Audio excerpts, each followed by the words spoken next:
Everybody, and welcome back to the Up the Guts podcast. Joining as always is your host, Trent D'Alton, and it is the preview episode as we preview all the action coming up in round 17. All the buys are done. Thank God that is the case because I was getting very much sick of the buy action. I don't know if anyone else felt the same way, but I was getting sick of waiting until Sunday, as I've expressed before, till 3:20 p.m. And now it is finally all over, and we get a full fixture back as we hit the July month, as Damien Harvey would like to call it. It's when the big boys come out to play. So let's get into previewing the round as it stands. Let's go. All right, so Thursday night, it is North Melbourne v Western Bulldogs at Marvel Stadium at 7:30 p.m. Now, we know it's the you know what I'm trying to say, event for the North Melbourne Premiership side. So they'll have the fans there. So they need to put in a really good performance after last week. That was really, really poor. But we also know how well the Bulldogs play. Even though it's not their home game, it's their home ground, and we know how much they love to beat up on, especially the lower ranked teams at Marvel Stadium. So I'm sitting here thinking, could Darcy kick 6+? I wouldn't put it out of the equation. He kicked 7, was it? I think 7 against North Melbourne last year. But I'm penciling Darcy in for 5 or 6+. It's also Tom Liberatore's 250th. Went with the father. Nearly went for the father for a second, but Tom Liberatore's 250th. So they'll want to put in another really good performance for that as well. And I think they will. And I think the Bulldogs will get this done comfortably. Apologies, as I just realised I'm looking at the AFL app, but I'm not pulling up the ESPN footy tips. So let's do it along with you guys. And last week, I actually got 7 out of 7. So, very much. Let's have a look. I'm still 9th, but let's get into it. I'm tipping now, AFL. Yes, I'm going to go with the Bulldogs. Now, margin. Excuse me. This could be a big one. I'm not expecting this game to be a very good one for the Kangaroos, even though they should turn up, and I'm going with 62 points. That is a big call, but I'm going by 62 points as my margin. Then Friday night is actually a double header, which is a disgrace in my opinion when you've got this game. When you've got this game, the MCG, it's the biggest rivalry in the game. It's Carlton v Collingwood, the MCG, 7:20 p.m. And geez, Carlton have been poor. We saw last week how poor they were, and their fans came out and graffitied their home ground down there, and where they train and all that. So they need to come out and perform better than they have been. They need to put in a performance to just give their fans some hope. And realistically, Michael Voss's job is on the line. That's pretty self-explanatory. But they need to win this. Like to get their fans back some hope, they really need to win this. Their big players need to stand up. This is a game where Paddy Cripps just stands up, normally puts them on their back. Charlie Curnow needs to stand up. But I don't think they're going to do it. I'm going to back my boys Pies, but it's always a good battle. Be interesting to see what they do with Dacos. Do they even go like a George Hewitt head-to-head with him? We know he's very good defensive mid as well. But there's that one. The other Friday night game, it's West Coast v the Giants at Optus Stadium at 8:20 p.m. Now, we know the Eagles aren't terrible at home, and they weren't terrible last week. But I think the Giants are just starting to hit their strides. So I'm going to be going with the Giants quite comfortably there.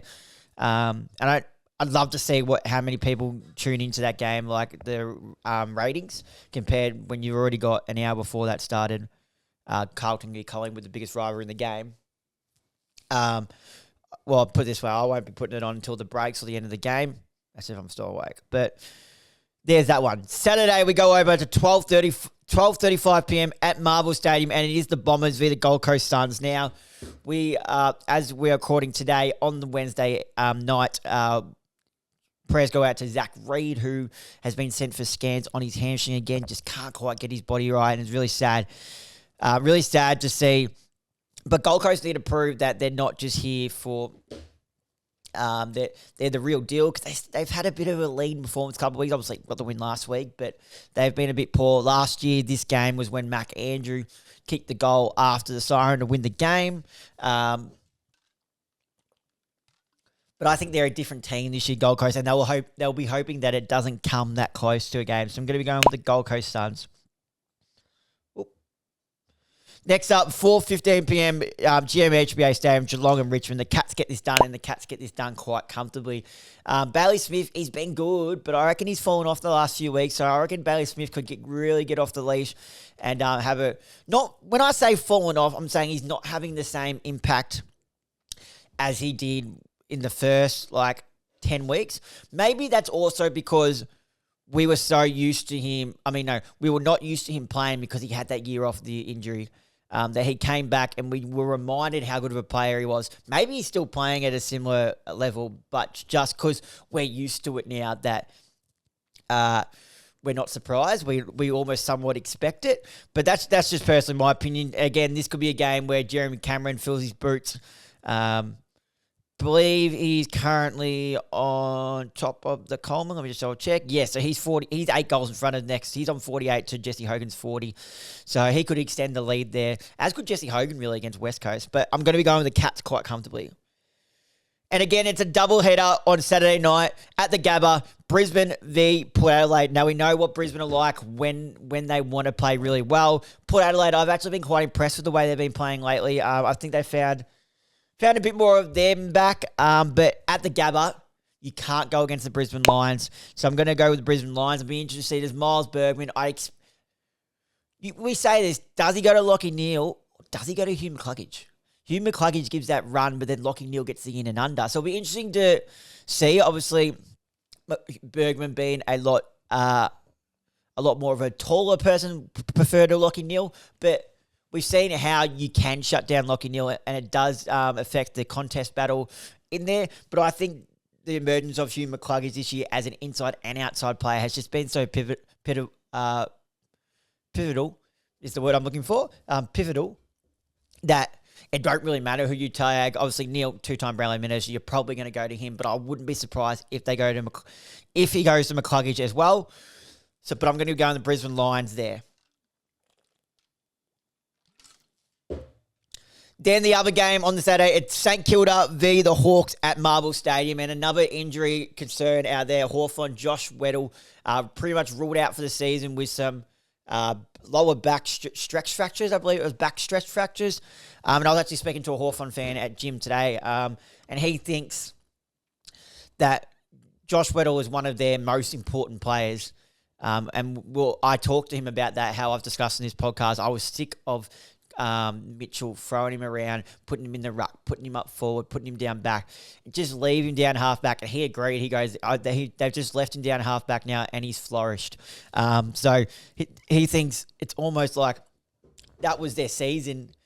I get that's just a diehard fan saying it because he's distraught from hearing the news. But I'd love to know in the comments, how highly do you, as a Hawthorn supporter, do you rank Josh Weddle's importance on your team? Do you think this will have much of an impact going later on into the season as we get deep into finals? By all means, though, Hawks win this one.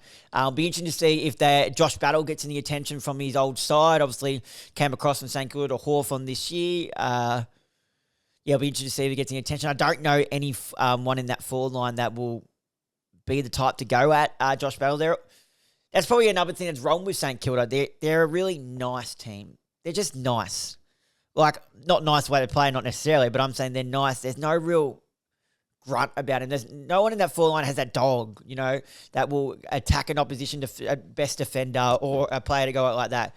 Jack Higgins might give a bit of chirp, but it'll be interesting to see if that happens. But the Hawthorn get that one done there. Then there's just the 2 games on the Sunday, and we start off with a game that might actually be quite interesting, and it is the Sydney Swans. But it is the Sydney Swans v the Dockers at the SCG, 1:10 p.m. Errol Goulden coming back has been such a big one for the Swans.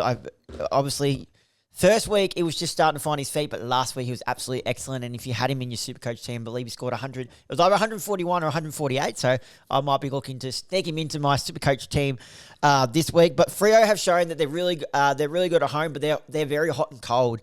They're like only just getting over the line last week, and this is a Sydney home game, so I'm just having a.